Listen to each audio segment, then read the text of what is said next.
Confused between AHU and FCU in HVAC systems? Let's break it down. AHU, or Air Handling Unit, conditions and circulates air using ducts.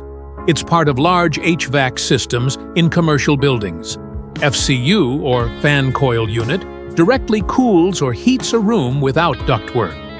Key differences: size and application. AHU is larger for big spaces. FCU is smaller, ideal for individual rooms. Duct connection. AHU connects to ducts. FCU usually doesn't. Components. AHU has filters, coils, fan, humidifier. FCU has just a fan and coil. Maintenance. AHU requires more maintenance. Cost and installation. AHU is more expensive and complex. Now you know the difference. Like, comment, and subscribe for more HVAC tips.